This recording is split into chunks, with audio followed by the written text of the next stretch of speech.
Assalamualaikum warahmatullahi wabarakatuh. Apa kabarnya di pagi hari ini anak-anak? Alhamdulillah, luar biasa. Tetap semangat, dahsyat, Allahu Akbar. Alhamdulillah, hari ini kita akan melakukan kegiatan outing class. Alhamdulillah, hari ini Ustazah Tati akan menjelaskan tentang cara memelihara ikan. Oh iya, sebelum itu Ustazah mau menjelaskan dulu bahwa hari Selasa tanggal 26 Januari ini adalah kegiatan outing class kita tentang tema binatang. Dan hari ini Ustazah mau menjelaskan tentang memelihara ikan. Nanti videonya disimak ya. Tapi sebelum itu, sebelum kita memulai aktivitas kita, sebaiknya kita berdoa dulu ya. Bisa? Oke, hebat. Sama-sama dengan Ustazah. Tepuk jari 1, tepuk jari 2, tepuk jari 3, tepuk jari 4, tepuk jari 5. Semuanya berbunyi, tangannya diangkat. Mari kita berdoa, mari kita berdoa. Sikapnya berdoa. Siap, kedua tangan diangkat, kepala ditundukkan. Berdoa dimulai. Membaca surah Al-Fatihah. A'udzu billahi minasyaitonir rajim. Bismillahirrahmanirrahim. Alhamdulillahi Rabbil Alamin. Ar-Rahmanir-Rahim. Maliki Yaumiddin. Iyyaka na'budu wa iyyaka nasta'in. Ihdinas siratal mustaqim. Siratal ladzina an'amta 'alaihim ghairil maghdubi 'alaihim waladdallin. Ikrar syahadat. Asyhadu an la ilaha illallah wa asyhadu anna Muhammadar Rasulullah. Aku bersaksi dengan sepenuh hati, tiada Tuhan selain Allah, dan aku bersaksi di dalam hati Muhammad hamba dan utusan ilahi. Ikrar kerelaan. Raditu billahi robba wabil islami dina wabi muhammadin nabiyya wa rasula wabil qur'ani imama wa hukma. Doa mau belajar. Rabbi zidni ilma warzuqni fahma. Amin. Jari dan jempol tangan digoyang, digulung-gulung-gulung, dilipat-lipat-lipat. Anak soleh duduk rapi. Duduk rapi, siap jadi anak solih, siap. Nah, sedikit Ustazah jelaskan tentang tema binatang. Minggu kedua ini adalah kegiatan kita pada hari Selasa tanggal 26 Januari ini adalah cara memelihara jenis-jenis ikan. Hari ini Ustazah Tati akan men-share video tentang cara memelihara ikan, cara memelihara jenis-jenis ikan. Di tema kedua ini atau di tema minggu kedua ini kita belajarnya tentang ikan, dan lain sebagainya. Jangan lupa disimak videonya ya anak-anak.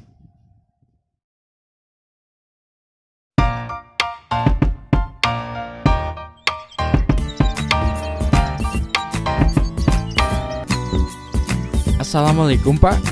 Waalaikumsalam. Mau tanya, ini benar tempat pembenihan ikan gurame? Oh, iya Pak, benar. Dengan Bapak siapa ya? Saya Pak Joko Pak. Oh iya, saya Pak Harto, pemilik tempat ini. Ada keperluan apa ya Pak? Gini Pak, saya niatnya mau belajar tentang cara pembenihan ikan gurame. Oh iya, boleh sekali Pak. Monggo. Wah, terima kasih Pak Harto. Mari ikut saya ke kolam, nanti saya jelaskan. Oke Pak, siap. Pertama, tentukan lokasi. Di mana lokasi yang baik adalah daerah yang terbebas banjir dan pencemaran limbah, seperti limbah industri, pertambangan, dan pemukiman. Kemudian sumber air. Kualitas dan kecukupan air harus layak dan sesuai dengan kebutuhan dan pertumbuhan ikan. Setelah itu, pemilihan induk ikan gurame. Induk yang baik yaitu bebas penyakit dan tidak cacat, karena induk yang baik akan menghasilkan telur yang baik pula. Ciri-ciri ikan gurame jantan: bentuk dahi menonjol, sirip dada ikan terang, dagu ikan berwarna kuning. Jika ditaruh di tempat datar, ekornya akan melengkung ke atas. Bila kelaminnya dipencet secara perlahan, akan mengeluarkan cairan putih seperti susu. Yang betina, bentuk dahi datar, sirip dada ikan gelap kehitaman, dagu berwarna putih kecoklatan. Jika ditaruh di tempat datar, ekornya akan bergerak-gerak. Bila kelaminnya dipencet secara perlahan, tidak akan mengeluarkan apapun. Kita lihat perbedaan antara ikan gurame jantan dan ikan gurame betina. Ada beberapa syarat yang harus terdapat pada induk ikan gurame untuk dapat menjadi induk yang berkualitas dan prima. Syarat-syarat tersebut meliputi umur dan keadaan fisik ikan gurame. Untuk induk betina, yang baik sebaiknya berumur antara 3-7 tahun. Dan untuk induk jantan sebaiknya berumur antara 2-3 tahun. Semakin tua dari umur yang telah ditetapkan seperti di atas, ikan gurame yang digunakan sebagai indukan akan semakin sedikit produksi telur dan sperma yang dihasilkan. Ciri fisik dari ikan gurame betina yang siap untuk indukan adalah bentuk perut ikan gurame yang tampak buncit. Selain itu, warna tubuhnya terang, tidak kusam. Sisiknya rapi dan tidak ada yang hilang atau rusak. Ciri lain dari induk betina yang telah siap untuk indukan antara lain bagian perut membesar ke arah belakang, terasa lembek jika diraba, dan lubang duburnya terlihat berwarna putih kemerahan. Ciri ikan gurame jantan yang siap untuk indukan meliputi warna tubuhnya gelap, bentuk perutnya lancip ke arah anus, gerakannya gesit dan sifatnya menjadi agak garang, dan memiliki bobot 1-1,5 kg. Langkah selanjutnya adalah pemijahan. Pemijahan adalah kegiatan menyatukan induk jantan yang sudah matang kelamin dan betinanya yang sudah matang gonad ke dalam satu kolam. Syarat kolam pemijahan yaitu airnya jernih, tenang dan mengalir kecil sehingga suplai oksigen juga terpenuhi. Ada pintu pemasukan dan pengeluaran air dan tidak boleh terlalu banyak mengandung lumpur karena airnya cepat keruh. Air yang keruh dapat menutupi permukaan telur. Akibatnya akan mempengaruhi keberhasilan penetasan telur. Tahapan kegiatan yang perlu dilakukan untuk menyiapkan kolam pemijahan ikan gurame adalah sebagai berikut. 1. Kolam dikeringkan 3-7 hari, tergantung cuaca dan ketebalan lumpur di kolam. Tujuan pengeringan kolam yaitu merangsang birahi induk untuk segera kawin, membunuh hama dan penyakit, serta membuang gas-gas yang membahayakan ikan. Kedua, membersihkan kolam dari semua kotoran yang ada dan masuk ke kolam serta membersihkan rumput. Ketiga, jika dasar kolam banyak mengandung lumpur, segera dikurangi atau dibuang. Keempat, setelah pengeringan kolam dilakukan, pengapuran dengan dosis 100 gram per meter persegi. Pemberian kapur selain untuk menaikkan pH tanah juga untuk membunuh bibit-bibit penyakit yang terdapat di dasar kolam.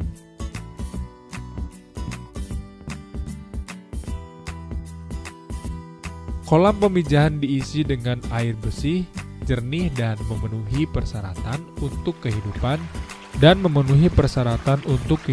dan telur nantinya.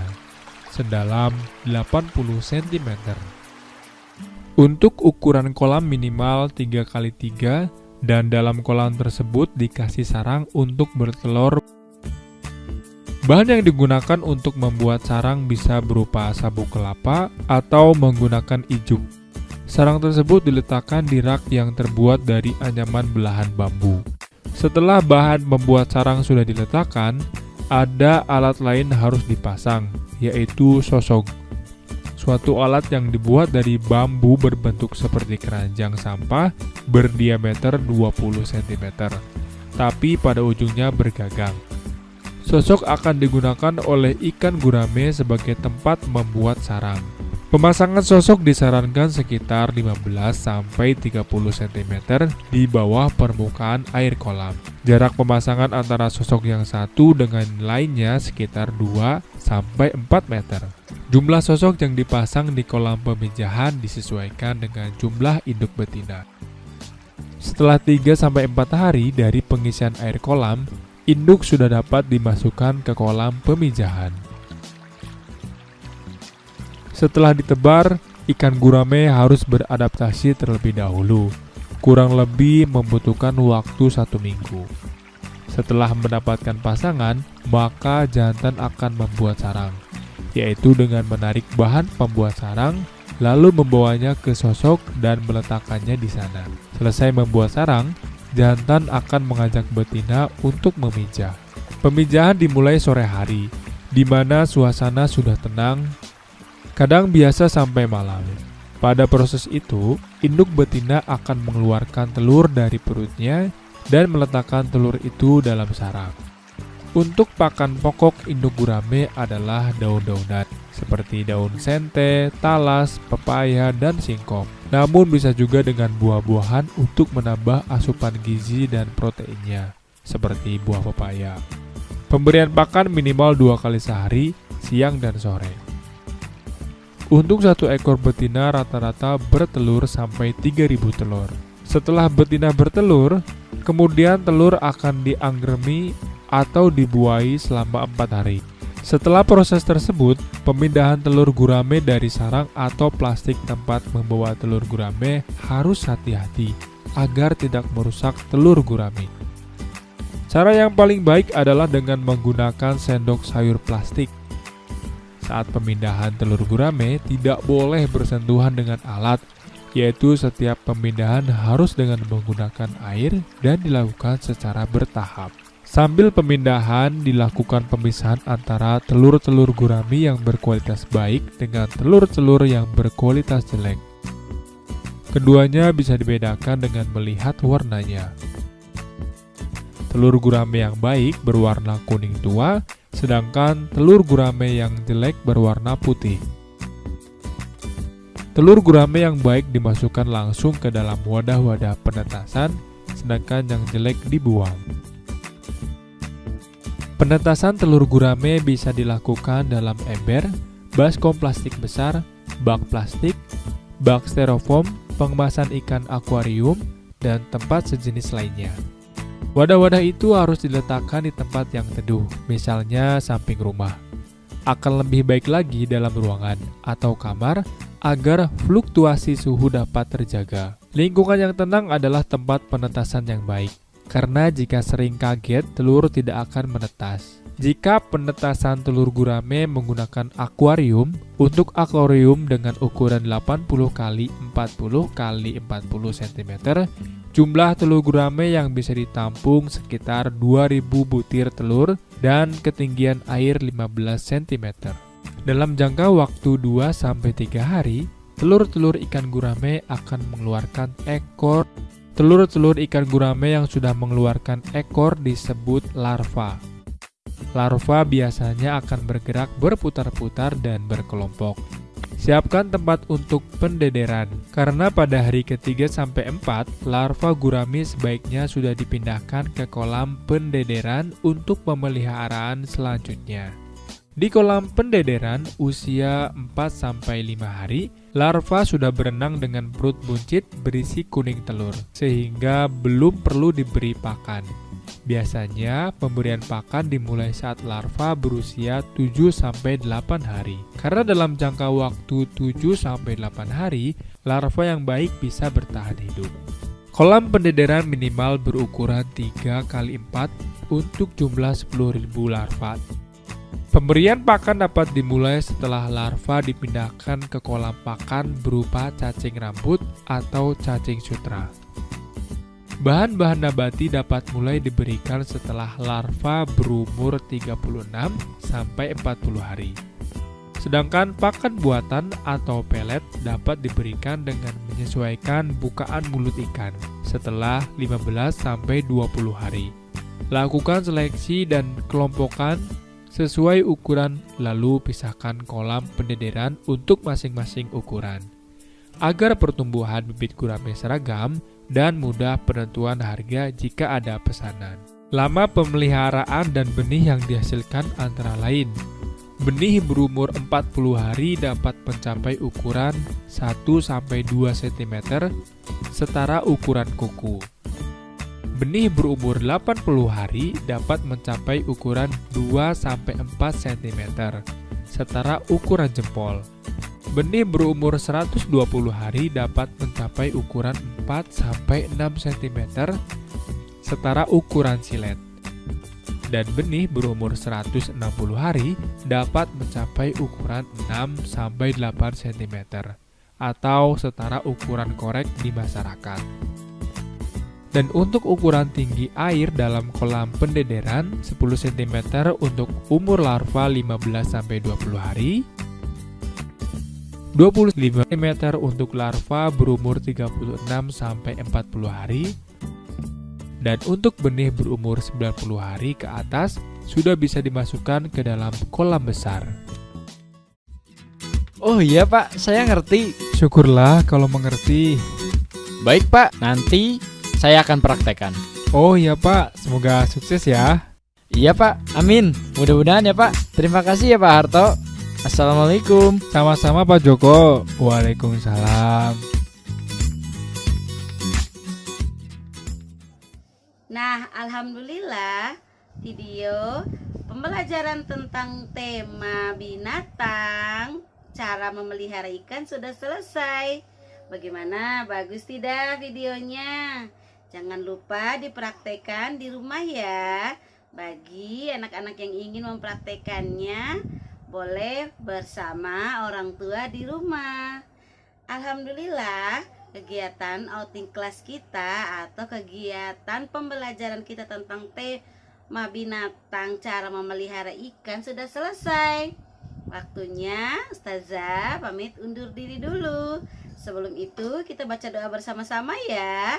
Sikapnya berdoa, siap. Kedua tangan diangkat, kepala ditundukkan, berdoa dimulai. Membaca surah Al-Asr. A'udzu billahi minasyaitonir rajim. Bismillahirrahmanirrahim. Wal 'asr. Innal insana lafi husr illal ladzina amanu wa amilus solihati wa tawasaw bil haqqi wa tawasaw bis sabr.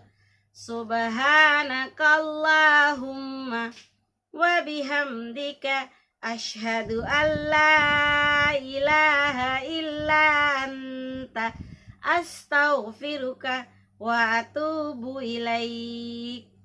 Amin.